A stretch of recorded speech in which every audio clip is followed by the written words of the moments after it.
Muchísimas gracias, Foncoles, por la invitación para participar en este evento. Hoy vamos a hablar acerca del abordaje clínico de los pacientes con raquitismo ligado al X o XLH. Lo primero que quiero dejar en claro es cuál es la definición de raquitismo que puede cambiar en los niños versus los adultos con respecto al nombre como tal, pero los cambios a nivel óseo son similares.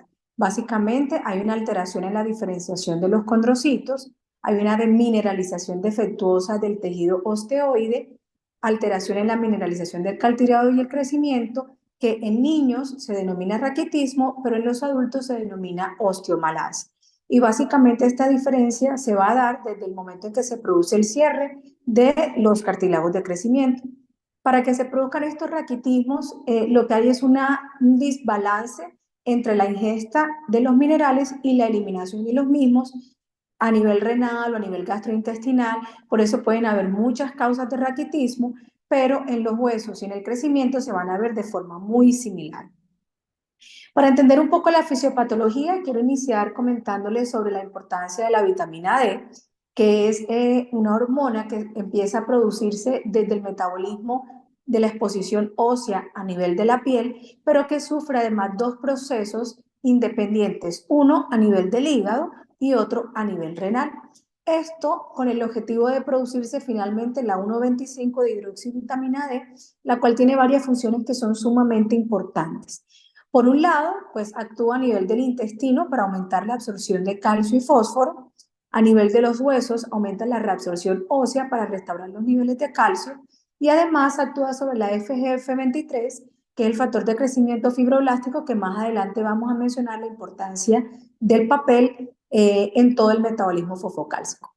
Pero al mismo tiempo pueden notar que la 1,25 hidroxivitamina D tiene una función o un efecto negativo sobre la PTH, y la PTH de por sí es una hormona fosfatúrica, es decir, que aumenta la excreción de fósforo.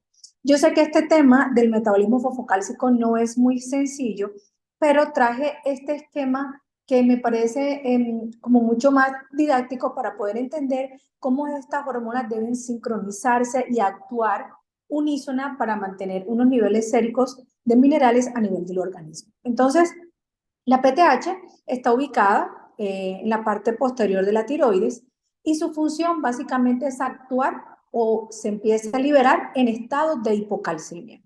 Cuando el cuerpo detecta que tenemos niveles de calcio bajo en la sangre, entonces libera PTH y esta va a tener varias funciones. Primero va a ir a los huesitos para que los osteoblastos y los osteoclastos aumenten la reabsorción de calcio y fósforo para intentar mantener estos o restaurar estos niveles de calcio séricos normales. Adicionalmente, va a actuar a nivel de los riñones para aumentar la reabsorción tubular solo de calcio y al mismo tiempo se produce el calcitriol, que es la vitamina D que ya mencionamos, y va a actuar también a nivel gastrointestinal para aumentar la reabsorción de calcio y fósforo. Pero recuerden que lo que está abajo es solamente el calcio, entonces aquí tenemos muchas cantidades de calcio, pero también estamos reabsorbiendo fósforo. Pero el organismo en estos momentos no necesita mayor cantidad de fósforo, por lo tanto, actúa por otro mecanismo distinto para poder nivelar esto. En los osteocitos se produce la FGF23, la cual va a actuar a nivel de unos receptores que están en los riñones, que son unas bombas de sodio-fósforo, por eso se llama NAPI, sodio-fósforo 2A, 2C, cuya función es inhibir la reabsorción tubular de fósforo. O sea que hace que se elimine mayor cantidad de fósforo, que es la fosfaturia. Y así aumentamos calcio para obtener esto y mantenemos los niveles de fósforo séricos normales. Esto es en condición fisiológica, básicamente cuando el desencadenante es una hipocalcemia. Pero en los pacientes que tienen raquitismo o XLH, básicamente lo que sucede es que la FG23 está muy aumentada. Entonces va a actuar o a estimular estas bombas con mucha mayor avidez y por lo tanto va a producir una mayor fosfaturia.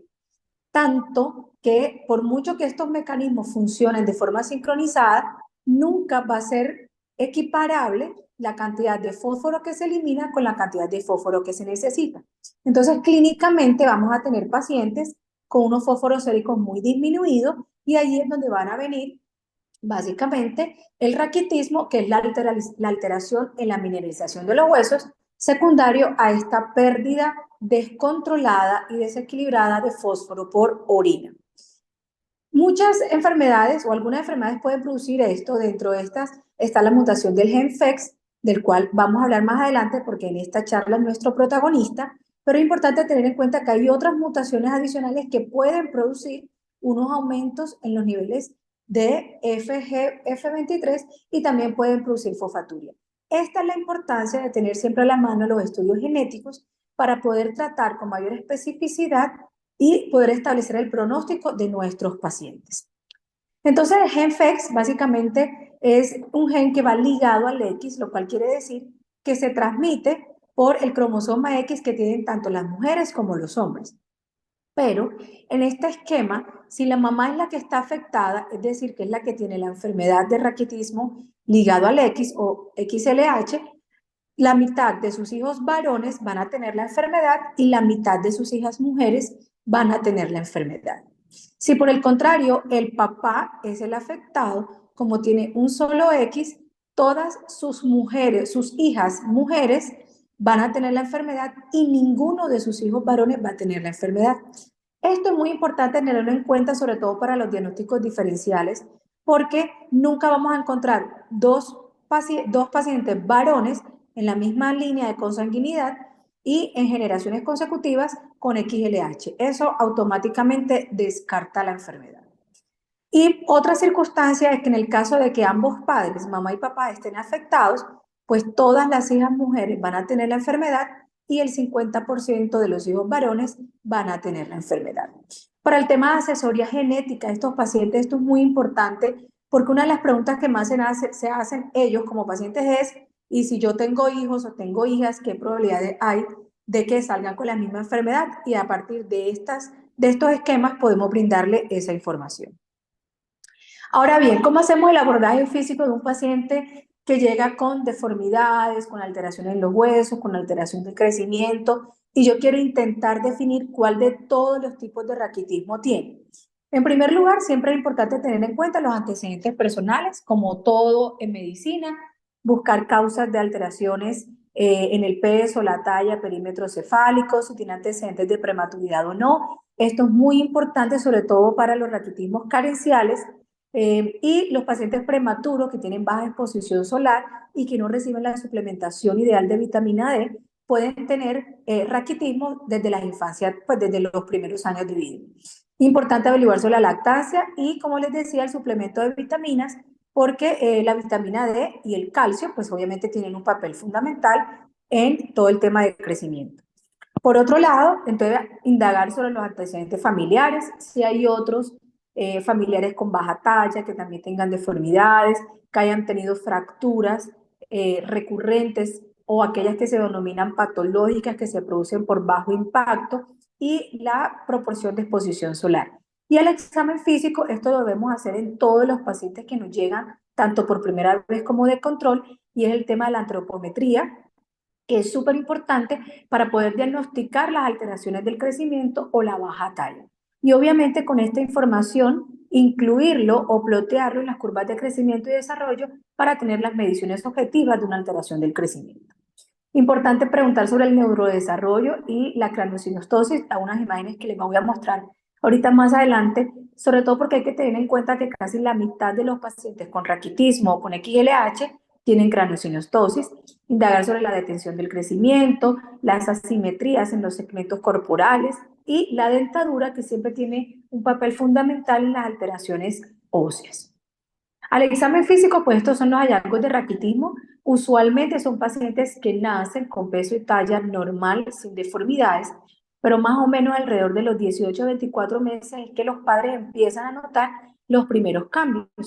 Tener en cuenta entonces el cierre de las suturas, que es muy importante. Usualmente tienden a tener una frente abombada, las deformidades en cualquiera de los huesos, en la columna, a nivel de la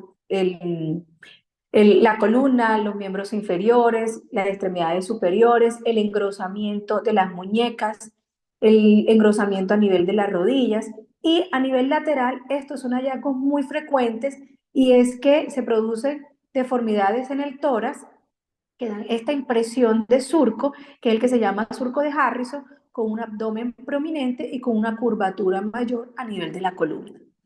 Que es muy importante también conocer que estas son las variaciones de los tamaños o del espacio intermalolar e intercondilio en los pacientes a medida que van creciendo. Entonces, recordar que hay unas distancias que son normales, pero a partir de los 7 años, la distancia entre las dos rodillitas no debe ser más de 6 centímetros y la distancia entre los tobillitos no debe superar los 2 centímetros.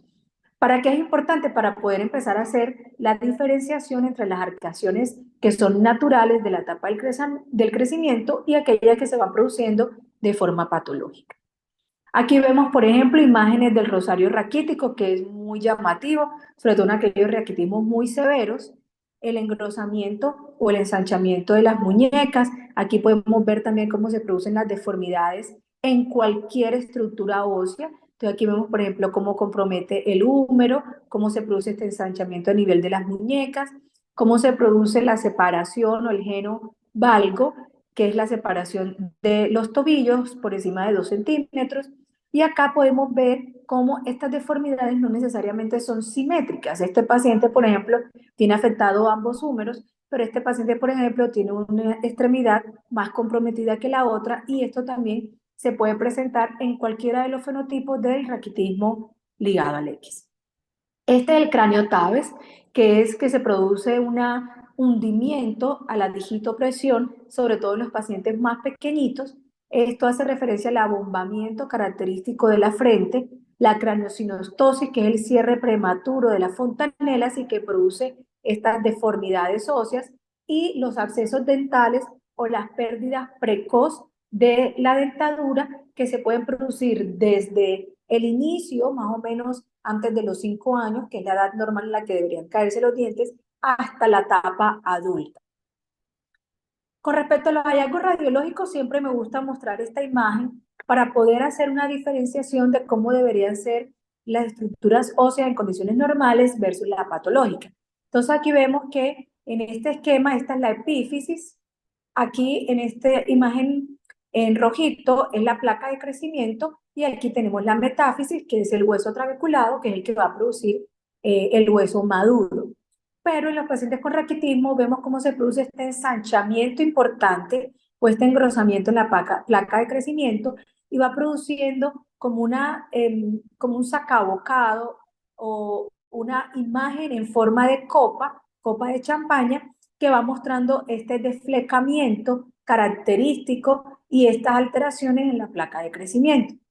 Aquí lo podemos ver más nítido, vemos nuevamente una estructura ósea normal, que debe ser lisa, bien delimitada, una epífisis también bien delimitada, y una placa de crecimiento que se mantenga de forma continua y relativamente delgada, igual que en esta tibia y este fémur. Y acá vemos cómo se produce el ensanchamiento importante, este desflecamiento característico, y hay un engrosamiento importante en la placa de crecimiento.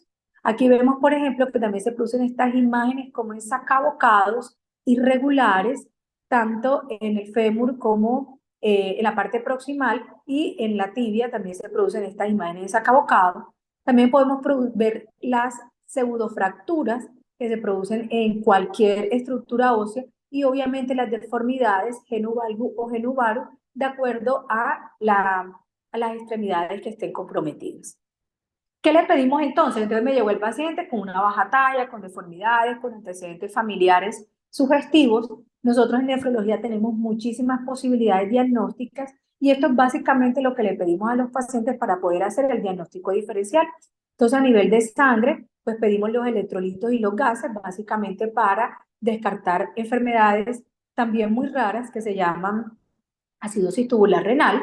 Pedimos los niveles de PTH y vitamina D, que son fundamentales para el diagnóstico diferencial con los otros tipos de raquitismo que ya les voy a mostrar. Solicitamos la función renal, que también es muy importante porque la enfermedad renal crónica en los pacientes terminales en diálisis o que van para trasplante también tienen alteración a nivel de los huesos.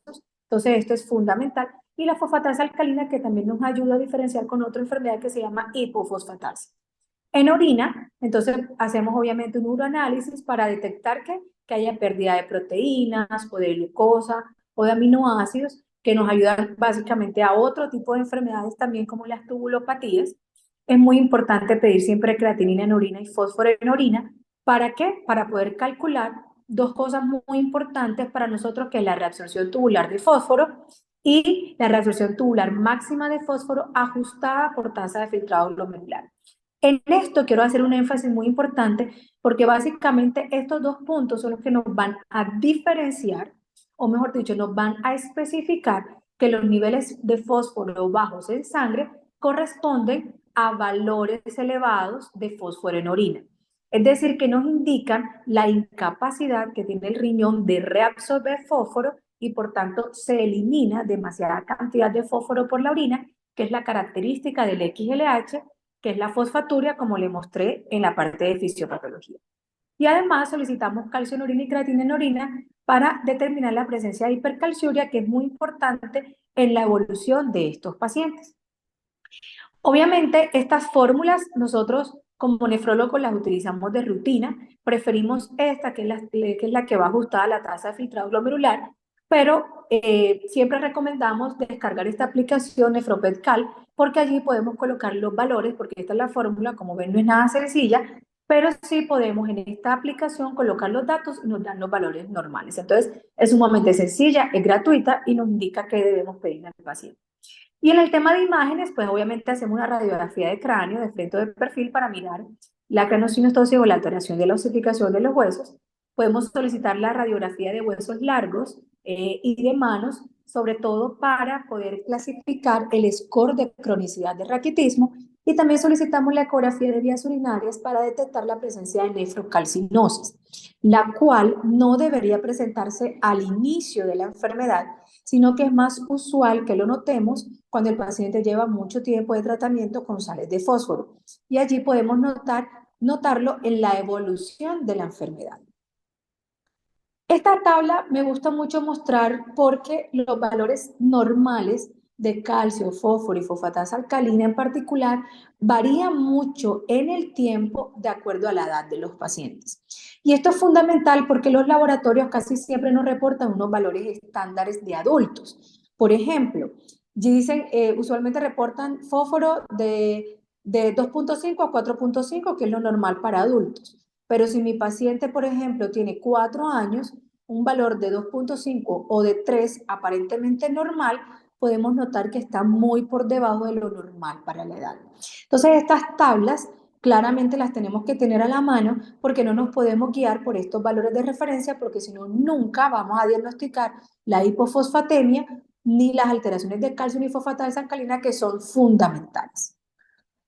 Con esta tabla, la idea es poder hacer la clasificación de los diferentes tipos de raquitismo. Obviamente, el raquitismo carencial es el más frecuente, es el que siempre debemos descartar en primer lugar, y vamos a tener que casi todo está muy alterado. Es decir, tenemos calcio sérico muy bajo, el fósforo sérico usualmente también, la PTH muy elevada, la fosfatasa alcalina muy elevada, la vitamina D muy bajita. Y en estos pacientes también podemos encontrar fosfaturia e hipercalciuria. Pero el FGF23, que aunque no lo medimos de rutina, es muy importante tener en cuenta que en esto está normal. Estos pacientes en particular son básicamente deficientes o de vitamina D o de calcio, y la idea es tratar esa suplencia. Por eso se llama carencial o raquitismo secundario a déficit de vitamina D. El raquitismo hipofosfatémico, por el contrario, lo que más llamativamente tiene son fósforos séricos demasiado bajos, con una fosfaturia muy importante, que es la que nos indica la fisiopatología. Y la FGF23, obviamente, muy elevada. En las tubulopatías también podemos tener alteraciones variables de todo esto, pero básicamente los gases arteriales lo que tenemos es la acidosis, y por eso se llaman acidosis tubulares renales. Y en la hipofosfatasia lo que tenemos impactado de forma prioritaria y muy disminuida en los niveles de fosfatasa alcalina. Entonces, si bien es cierto, muchas veces se solapan estos resultados y podemos tener algo aumentado, disminuido, etcétera, que es lo que hace tan difícil el abordaje del raquitismo, siempre tener a la mano estos tips clave para poder hacer un enfoque adecuado de nuestro paciente.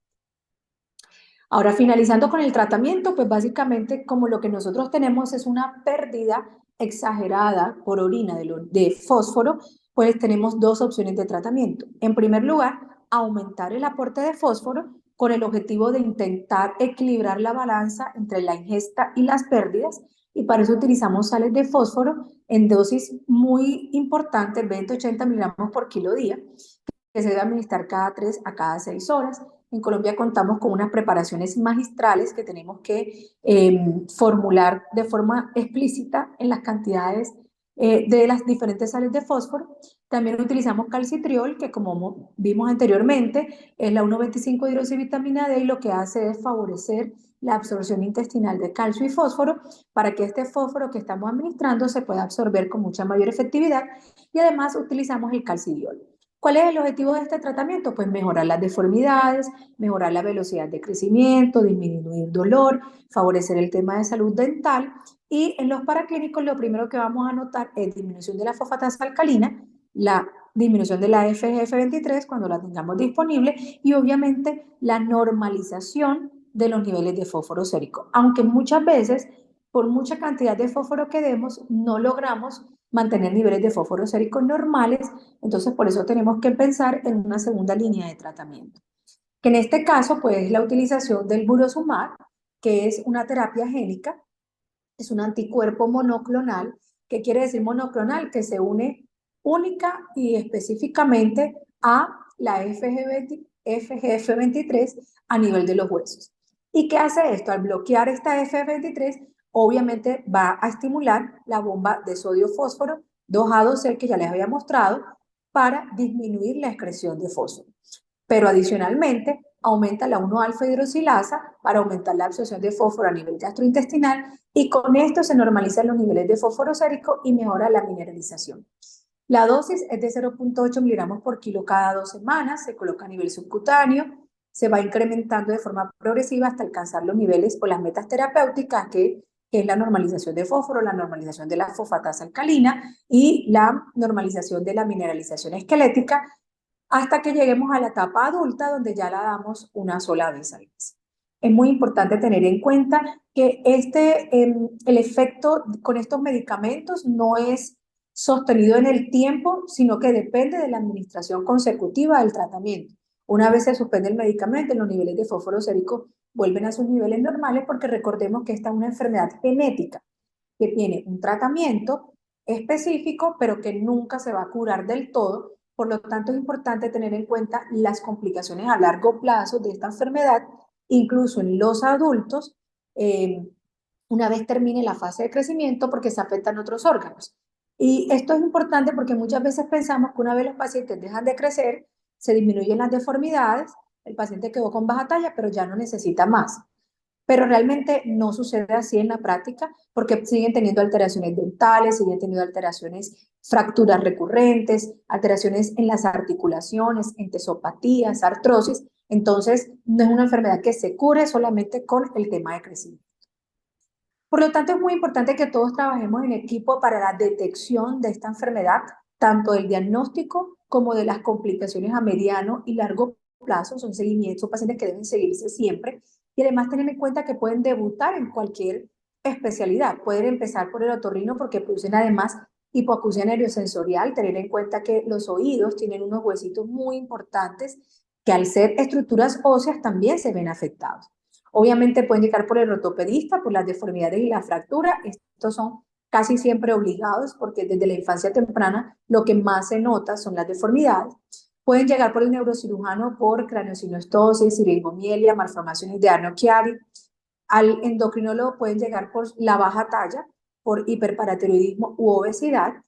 En el oftalmólogo pueden presentar proptosis o papiledema, pueden llegar al odontólogo por el tema de caries, abscesos, alteraciones óseas. Al reumatólogo pueden consultar por los dolores articulares, musculares y artrosis.